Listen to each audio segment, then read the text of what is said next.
اور ہم جو پیغمبروں کو بھیجا کرتے ہیں تو صرف اس لیے کہ لوگوں کو اللہ کی نعمتوں کی خوشخبریاں سنائیں اور عذاب سے ڈرائیں، اور جو کافر ہیں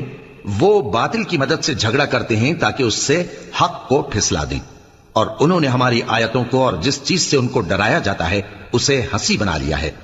اور اس سے بڑھ کر ظالم کون، جس کو اس کے پروردگار کی آیات کے ذریعے سمجھایا گیا تو اس نے ان سے منہ پھیر لیا، اور جو اعمال وہ آگے کر چکا اس کو بھول گیا۔ ہم نے ان کے دلوں پر پردے ڈال دیے کہ اسے سمجھ نہ سکیں، اور کانوں میں ثقل پیدا کر دیا ہے کہ سن نہ سکیں، اور اگر تم ان کو رستے کی طرف بلاؤ تو کبھی رستے پر نہ آئیں گے، اور تمہارا پروردگار بخشنے والا صاحب رحمت ہے۔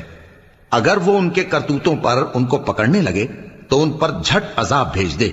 مگر ان کے لیے ایک وقت مقرر کر رکھا ہے کہ اس کے عذاب سے کوئی پناہ کی جگہ نہ پائیں گے۔ اور یہ بستیاں جو ویران پڑی ہیں، جب انہوں نے کفر کر کے ظلم کیا تو ہم نے ان کو تباہ کر دیا، اور ان کی تباہی کے لیے ایک وقت مقرر کر دیا تھا۔ اور جب موسیٰ نے اپنے شاگرد سے کہا کہ جب تک میں دو دریاؤں کے ملنے کی جگہ نہ پہنچ جاؤں ٹلنے کا نہیں، خاص صدیوں چلتا رہوں، پھر جب وہ دونوں ان دریاؤں کے سنگم پر پہنچے تو اپنی مچھلی بھول گئے،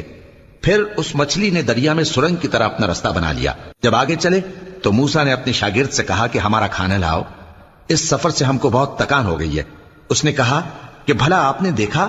کہ جب ہم نے اس چٹان کے پاس آرام کیا تھا تو میں مچھلی وہیں بھول گیا، اور مجھے آپ سے اس کا ذکر کرنا شیطان نے بھلا دیا، اور اس مچھلی نے عجیب طرح سے دریا میں اپنا رستہ بنایا۔ موسیٰ نے کہا یہی تو وہ مقام ہے جسے ہم تلاش کرتے تھے۔ تو وہ اپنے پاؤں کے نشان دیکھتے دیکھتے لوٹ گئے۔ وہاں انہوں نے ہمارے بندوں میں سے ایک بندہ دیکھا جس کو ہم نے اپنے ہاتھ سے رحمت خاص سے نوازا تھا، اور اپنے پاس سے ایک خاص علم بخشا تھا۔ موسیٰ نے ان سے، جن کا نام خضر تھا، کہا کہ جو علم اللہ کی طرف سے آپ کو سکھایا گیا ہے، اگر آپ اس میں سے مجھے کچھ بھلائی کی باتیں سکھائیں تو میں آپ کے ساتھ رہوں۔ خضر نے کہا کہ تم میرے ساتھ رہ کر صبر نہیں کر سکو گے، اور جس بات کی تمہیں خبر ہی نہیں اس پر صبر کر بھی کیسے سکتے ہو؟ موسیٰ نے کہا اللہ نے چاہا تو آپ مجھے صابر پائیے گا، اور میں آپ کے ارشاد کے خلاف نہیں کروں گا۔